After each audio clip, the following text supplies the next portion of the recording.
Harley Davidson just bet big that riders your age would quietly slide off their baggers and onto expensive factory trikes.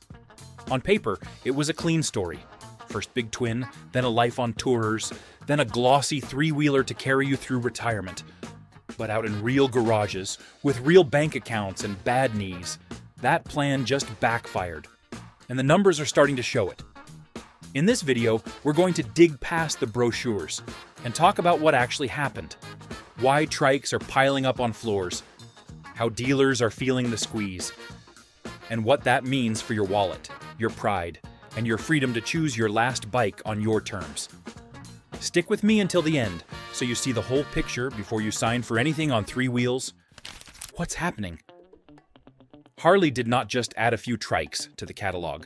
The company made a conscious call that three wheels would be the safety net for aging touring riders. In the boardroom, the idea sounded clean. Longtime Road King and Ultra owners were getting older. Knees and backs were getting tired. And wrestling a heavy dresser in gravel was turning into a gamble. Rather than watch those riders drift to the couch, a car, or another badge, Harley chose to build their next step right on the showroom floor. The Tri-Glide, the Freewheeler, the Road Glide 3, the Street Glide 3, and the CVO Trikes were sold as Harley's endgame. Not side projects, but the last chapter for loyal touring riders. Same silhouette, same heartbeat, three wheels for balance, and a premium price for promised extra years riding. On paper, it looked like a neat loop. First big twin, midlife bagger, then a trike to carry you through retirement. In reality, that loop depended on one big assumption. It assumed riders would accept Harley's idea of their future instead of their own. The moment you start listening to what those riders actually asked for, you can see where that assumption starts to crack. What riders actually needed. When you listen to riders who put real miles on old touring rigs, the wish list is not complicated. First, they want something they can truly afford once the overtime dries up and the pension or social security check becomes the main income. A bike payment that feels fine at 50 can feel reckless at 70. Second, they want confidence at slow speeds and in parking lots. That means less fear of dropping a big touring bike on a slick gas station pad or a steep driveway, without feeling like they are piloting a car. Third, they want simple, low-drama ownership. That means a machine you can park in a normal garage, roll around by hand without a hernia, and work on with basic tools. Valve covers, pipes, bearings, and wiring should not feel off-limits. Many riders are former mechanics, truckers, or tradesmen. Turning wrenches is not just about saving money, it is part of the pride of ownership. Affordability, confidence, and simplicity were the three things that kept coming up in conversations at rallies, rest stops, and dealerships. Harley's trikes only really solved the fear of holding a heavy bike upright. The rest of the package went backward. Heavier, wider, wrapped in bodywork, priced like luxury toys, they demanded calculation instead of impulse. Spreadsheets, beat writer stories, and that mismatch showed the moment you walked through the dealership door. If this breakdown hits home, like the video, subscribe, and share your thoughts below today. Sticker shock. Walk into a dealership and the trike strategy is sitting right in front of you, literally. Those big three-wheel rigs usually sit in prime spots near the entrance, not because they look pretty in photos, but because floor plan costs on high-dollar units are brutal. Dealers are under quiet pressure to keep multiple trikes on hand, polished and visible. Internal messaging from the factory has been steady for years. Trikes are the answer for riders. They are positioned as the obvious next step when someone starts asking about weight, balance, or long trips with a spouse. Sales staff sit through training that leans hard on certain lines. This will keep you on the road for years. You will not have to worry about holding it up anymore. Demo days put couples on trikes, even when they came to ride two-wheel tourers. The tone is always the same. Three wheels are not presented as an option. They are presented as the smart, safe choice for anyone with gray in their beard and a few aches in the joints. For many riders, that sales dance feels wrong. You come in for a big touring bike, get nudged toward a trike with hints about age and safety, and once the dealer finally shows real numbers on the screen, the whole story usually falls apart. The wallet wall. The moment the talk shifts from chrome and comfort to dollars, the trike plan runs into a wall. Base sticker on a factory trike usually sits well above a comparable touring bike. Before you even leave the lot, the list of must-haves starts growing. Stock mufflers often come off in favor of something that sounds and breathes the way a Harley should. Windshields get swapped to the right height and tint, so you are not staring through distortion all day. Bars move to ease shoulders and wrists on long hauls. Heat shields, leg guards, and small touches like axle caps or trim add up faster than most riders like to admit. Insurance tracks, that higher value. Registration and taxes are not shy either. Maintenance on a heavier, more complex machine can mean more labor hours at the shop. Then you add how many trike owners actually travel.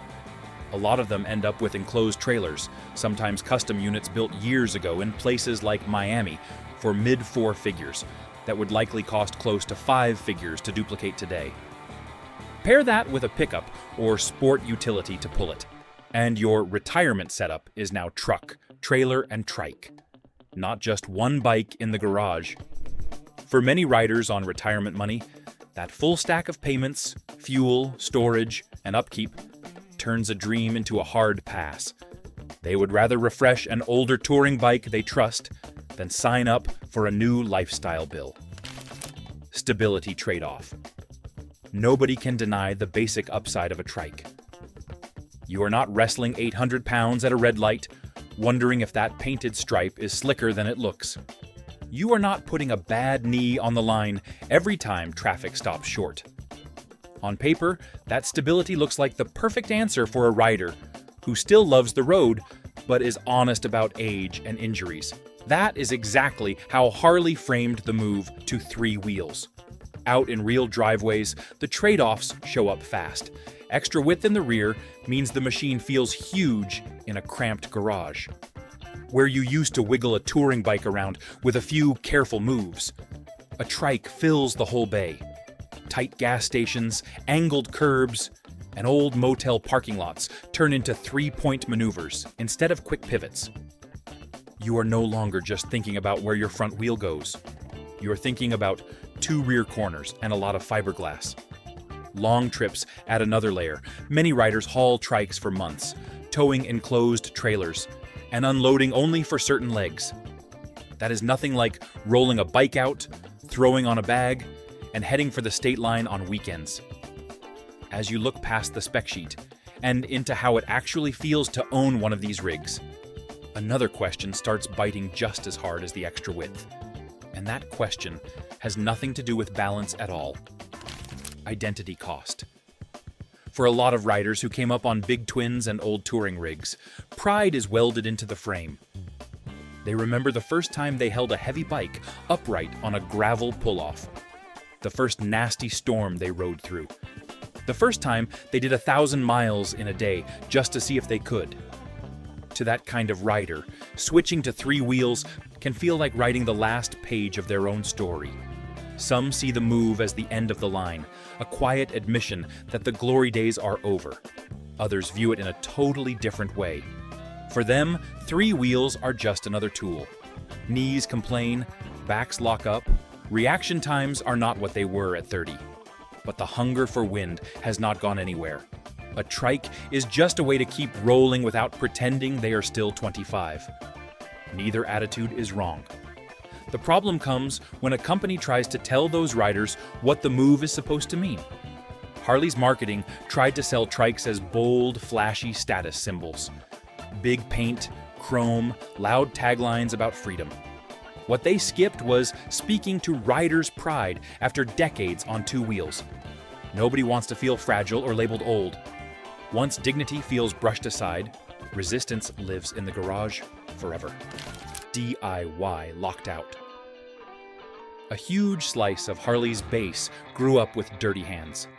These are riders who swapped pipes in the driveway, adjusted bearings with basic tools, chased Down bad grounds and old harnesses, and, when the mood struck, hacked frames to build choppers out of tired sportsters. Turning wrenches was never only about saving a buck. It was about knowing your machine, trusting it because you had been inside it, and taking pride in doing the work yourself. Modern factory trikes sit in a different world. There is more bodywork hiding the important bits. There are more specific brackets, more special hardware, and more reasons to hear, "We really should handle that here at the shop." What might have been a simple exhaust swap on a two-wheel touring bike turns into a longer job that means wrestling with extra panels and tight spaces around the rear. A basic electrical fix can feel like a treasure hunt through layers of plastic and harness clips. Riders still swap the same Sportster chop recipe. Find a used carb model, tear it down, hardtail the frame with a trusted kit, add 6 overtubes, simple wiring, rattle can paint, and ride. That is garage work, not service bay dependency. Owners feel proud staying in charge. Trike stack. Picture a retired rider who finally pulls the trigger on a brand new trike. He does not just roll it out of the showroom and disappear into the sunset. First, the trailer comes into play. Years earlier, he had a custom enclosed trailer built at a factory in Miami, 7.5 feet wide, with plenty of room for bikes and gear. Before the first big trip, the bearings get serviced, hubs opened up, odd-sized dust caps ordered and chased down, fenders straightened, lights checked. The trailer alone is a project. Back in the garage, the trike starts changing. Stock mufflers come off and land in a corner, replaced by a set of aftermarket pipes that finally let the engine breathe and sound alive. The heat off the right side cooks his leg in slow traffic, so heat shields go on the order list, along with a padded leg band to keep burns away. The clear windshield that came with the bike gets swapped for a smoked lower shield taken off another machine, because the factory piece whistles and blocks his line of sight in the rain. Bars are already on the list. 12-inch replacements get ordered for a rally later in the year. Because the stock bend kills his shoulders after a few hours, little upgrades keep stacking. Axle caps, a gifted bell, trim pieces, all before the trike finally fits like it should have. Standing back from that picture raises a hard question. When riders see how many tweaks it takes to turn a factory trike into a truly comfortable partner, how many of them quietly decide they are better off keeping a well-sorted older touring bike they already know inside and out, while Harley chased competitor wins. While Harley poured energy into 3 wheels, other brands kept their eyes on the long-haul crown. Indian stayed focused on big touring rigs that spoke the same language riders knew by heart. Full fairings, big saddlebags, roomy seats, and wind protection that did not beat you up after 500 miles. The styling still nodded to heritage, but the pitch was simple. Here is a straight-ahead touring machine that will carry you across states without feeling like a science project or a rolling monument. Japanese makers never fully left that game either. Long-trusted touring platforms and older models kept racking up respect for reliability and comfort. Riders who cared about crossing 3 states in a weekend without drama looked hard at that track record. Many of them did not get hung up on the badge. They looked at the whole package. Purchase price, maintenance, dealer network, how the bike felt after 10 hours in the saddle. When you run the math with a clear head, a lot of those options start to look mighty attractive. Harley tried to script your last bike as a 3-wheeler, selling a story instead of a tool. Rivals focused on straightforward tourers that simply worked. Every unsold trike-hogging showroom space became an open door. Many riders walked through that door with their money and never looked back for good. For more straight talk on bikes and brands, subscribe so you never miss updates again. The used market. Out in the real world, a lot of riders chose a quieter path. Instead of signing for a brand new trike with a towering payment, they started hunting clean, used touring bikes. Older Road Kings, Ultras, and similar rigs from other brands could be found at far lower prices than anything with 3 factory wheels under it. For the price of one new trike, some riders picked up a solid used tourer and still had money left for tires, service, and a good seat. Others went the sidecar or conversion route. If you already know your bike inside and out, Hanging a sidecar on it or bolting on a conversion kit can feel a lot less risky than swapping into a whole new platform. You keep the motor, the controls, and the feel you understand, while getting extra stability or carrying capacity. It is not always pretty on a spec sheet, but to the person paying the bill, it is a practical solution rooted in familiarity. Plenty of riders simply doubled down on what they already owned. They maintained the old rig, fixed parts before failure, chose routes carefully, and skipped days not worth fighting. For them, value meant keeping control in their own garage, not signing for a complex trike that lived at the dealership. Dead inventory. From the business angle, trikes created a different kind of drag. High-priced units take up a lot of space on a showroom floor. Every day they sit, interest on floor plan financing keeps ticking, and that money is locked in one place. Dealers only have so much capital and so many square feet. A trike that sits for months is not just an unsold bike, it is a dead weight on the balance sheet. To move those units, dealers start reaching for tools that cut into margin, extra incentives, special rate financing, over-allowing on trade-ins, bundling gear or service to sweeten the pot. In some cases, buyers get buried in long terms, just to make the payment look friendly on paper. Corporate planners see those numbers and feel pressure to defend the original strategy. They adjust targets, marketing budgets, and product plans to try to justify the investment in three wheels, even when the signs from the field are mixed at best. This part is not about your wallet. It is about Harley burning its own fuel on the wrong machine. Every hour of engineering, every marketing dollar poured into trikes could have sharpened core tours, fixed comfort issues, or added real value. When your safety net starts dragging, the plan shakes. Inside the shop, spend some time in the back of a dealership and you hear a different tone than the glossy ads. A lot of techs and salespeople ride baggers themselves. They know what it feels like to do 800 miles in a day on a well-set-up touring bike.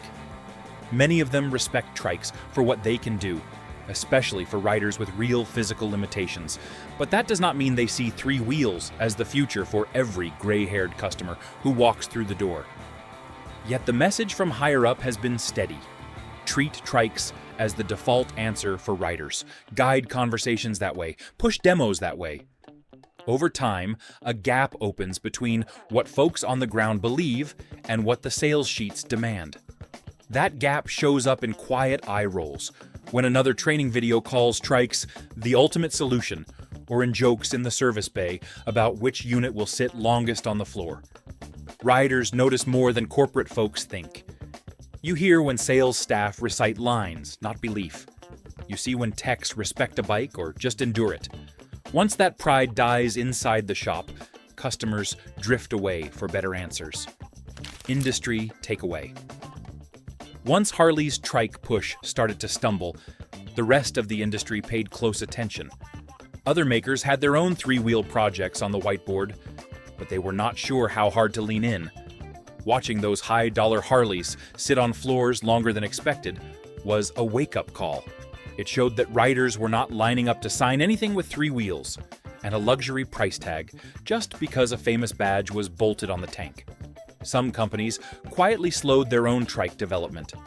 They kept those projects small, limited to certain markets, or aimed at rental fleets rather than individual owners. Others shifted their focus to price and practicality.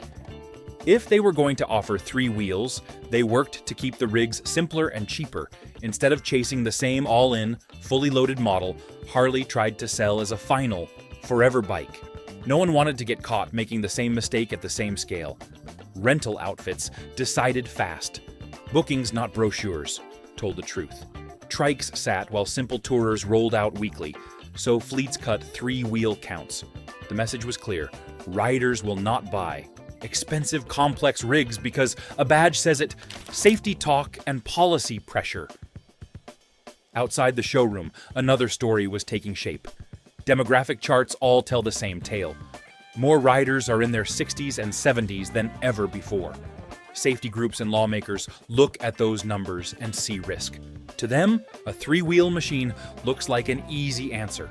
It does not tip over, it looks stable to the untrained eye, and it fits neatly into a press release about protecting seniors on the road. They love talking about stability, visibility, and how 3 wheels sound safer than 2. What those groups do not handle is the bill. Politicians and agencies are quick to praise trikes as the responsible option for aging riders, but they do not pay a dime of the monthly note. They do not cover insurance, maintenance, or the trailer you might need to haul the thing to a rally. It is easy to call 3-wheelers the smart, safe choice when somebody else has to write the check. Harley tried to ride that safety narrative, presenting trikes as the mature, sensible evolution for longtime riders, hoping the policy talk would push more folks through the door. If a bike fits the speech, but not the wallet or garage, the speech is worthless. Harley never made most trikes simple or truly reachable for fixed incomes. Nice in brochures, they stumble in real driveways where real budgets live. Labor shift. Step back even further, and the labor picture comes into focus. In the factory, workers are under pressure to build complicated units to tight specs.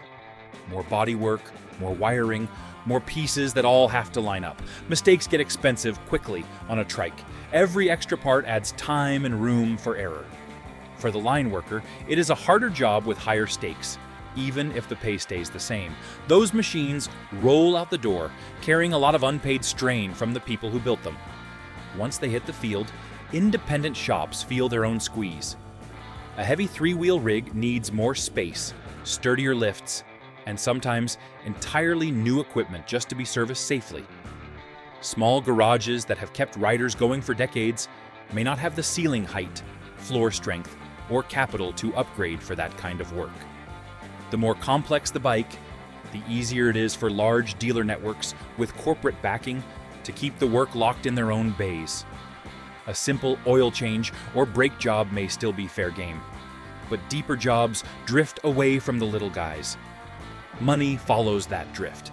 Every complex trike serviced at a big dealership is work a neighborhood wrench loses. Over time, the riding dollar moves upward. Away from small garages, riders trust. Complexity reshapes who gets paid and why the final say must stay with the rider, not the boardroom alone. The takeaway: buy smart. When you strip away the marketing and the policy talk, Harley's trike strategy failed for a basic reason. It was built for boardroom slides, not for the real roads riders travel. The planners imagined a neat story.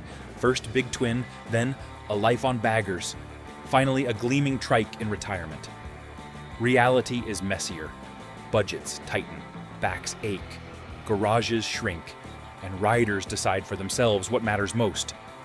No corporate long-range plan survives contact with a man standing in his driveway, staring at his bank account and his ramp. The real lesson is simple. Ignore grand strategies and shiny narratives. Look at your roads, your body, your skills, and your wallet. Ask what kind of machine you can maintain with the tools and space you actually have. Ask which bike you will be proud to see, waiting for you in the morning, whether it has 2 wheels or 3. Pride, control, and comfort count more than any tagline, and they are different for every rider. Harley sold trikes as your safety net, but you've seen how that strategy really plays out on the showroom floor and in your garage. Now, I want to hear from you. Have you owned or ridden a trike, or are you sticking with 2 wheels? Drop your story in the comments so other riders can learn from it. If this breakdown helped you, hit like, subscribe for more straight talk on bikes and brands, and share this with a buddy who's trike curious.